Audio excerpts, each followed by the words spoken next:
Parable of the pipeline அப்படின்ற ஒரு இன்ட்ரெஸ்டிங்கான புக்கை நான் படித்தேன். இந்த புக்கில் பார்த்தீங்கன்னா 2 நண்பர்களை பற்றி இந்த ஆத்தர் பேசுகிறாரு. Pablo and Bruno. Pablo, Bruno 2 பேருமே வந்து பணத்தை சம்பாதிக்கிறதுக்காக ஒரு இடத்துல வேலைக்கு அவங்க ஆரம்பிக்கிறாங்க.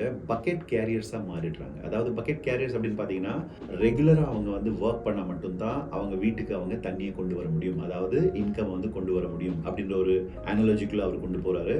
ஸோ போக போக பார்த்தீங்கன்னா பேப்லோ, ப்ரூனோ 2 பேருமே வந்து ரொம்ப கஷ்டப்படுறாங்க.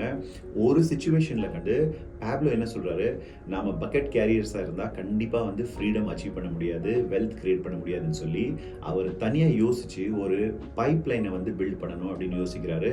சைடில் அதை வந்து ஆரம்பித்து போக போக இந்த கதையினுடைய எண்டில் நீங்கள் பார்த்தீங்கன்னா பேப்லோ வந்து ஒரு சக்ஸஸ்ஃபுல் பர்சனாக மாறுறாரு. பைப் லைனை வந்து பில்ட் பண்ணி முடிச்சிடுறாரு. ஆனால் நம்ம ப்ரூனோ பார்த்தீங்க அப்படின்னா இண்டிவிஜுவல் எஃபர்ட்டில் மாட்டிக்கிட்டு வறுமையில் சிக்கி தவிக்கிறாரு. ஸோ நீங்கள் இந்த மாதிரி சிக்கி தவிக்காமல் ஒரு பைப் லைன் பில்டராக மாறணும் அப்படின்னா பைப் லைன் அப்படின்ற வேர்டை வந்து கமெண்ட் பண்ணுங்கள். இதை பற்றி நம்ம கூடிய சீக்கிரம் பேசுவோம்.